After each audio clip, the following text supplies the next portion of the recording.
राजधानी भोपाल में ईरानी डेरा पर पुलिस की सटीक कार्रवाई के बाद हड़कंप मच गया। कार्रवाई के बाद न सिर्फ भोपाल पुलिस बल्कि देश के 6 राज्यों की पुलिस भी ईरानी गैंग से जुड़े फरार सदस्यों की तलाश में जुटी है। पुलिस की इस आपराधिक गिरोह से जुड़े लोगों की संपत्तियों की भी जानकारी जुटा रही है। अधिकारियों के मुताबिक ईरानी गैंग पर की गई कार्रवाई से स्थानीय स्तर पर चेन स्नेचिंग और छोटी मोटी आपराधिक घटनाओं पर नियंत्रण देखने को मिला है। जांच में सामने आया है कि गिरोह सिर्फ भोपाल ही नहीं बल्कि अन्य राज्यों में भी आपराधिक घटनाओं को अंजाम दे चुका है। इसी के चलते अलग अलग राज्यों में इस गैंग के सदस्यों के खिलाफ वारंट जारी किए गए। पुलिस लगातार इस आपराधिक गिरोह को लेकर पड़ताल कर रही है और हर पहलू से जानकारी जुटा रही है। फरार आरोपियों तक पहुंचने के लिए टीमें बनाई गई हैं जो तकनीकी और जमीनी स्तर पर काम कर रही हैं। पुलिस का कहना है कि जैसे जैसे नई जानकारी सामने आएगी उस आधार पर जीरो टॉलरेंस की नीति के तहत कार्रवाई होगी।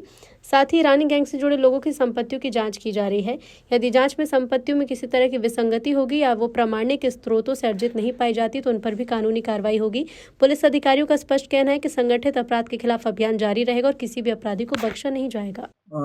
लगभग एक सप्ताह पहले हमारे द्वारा यहाँ पर अवैधानिक गतिविधियों की सूचना पर कार्रवाई की गई थी, जिसमें हमारे द्वारा कई मोबाइल फोन और वाहन जब्त करे थे, जिसमें वर्तमान में तफ्तीश में आया है कि लगभग 9 मोबाइल जो है उसमें से चोरी या स्नैचिंग के पाए गए हैं और 7 मोटरसाइकिल जो है वो चोरी या अन्य अपराध में संलिप्तता पाई गई है, जिसमें वो करी है। शेष की तफ्तीश जारी है। इसमें से मुख्यतः एक जो वाहन है वो तेलंगाना से चोरी है, बाकी के वाहन भोपाल लोकल से हैं और एक वाहन जो है बड़वानी से जो है धोखाधड़ी के अपराध में संलिप्त पाया गया है। शेष वाहनों की तफ्तीश जारी है और संभावना है कि और भी इसमें अपराध की जानकारी मिलेगी।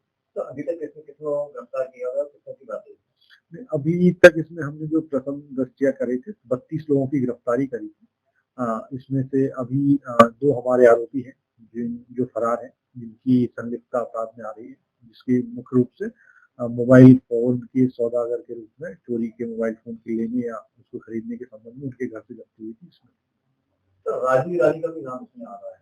हाँ, नहीं, हमारे जो थाना में अपराध है उसमें कई आरोपी हैं जो शेष रह गए हैं, जो वांटेड हैं, जिसमें से राजू ईरानी, काला ईरानी और भी अब्बासी, ऐसे करके कई नाम हैं। तो पुलिस इनकी सूचना पर पुलिस कर रही है। जैसे ही हमें कोई सूचना मिलेगी उनकी भी शीघ्र गिरफ्तारी करेगी। जानकारी के मुताबिक उनकी गिरफ्तारी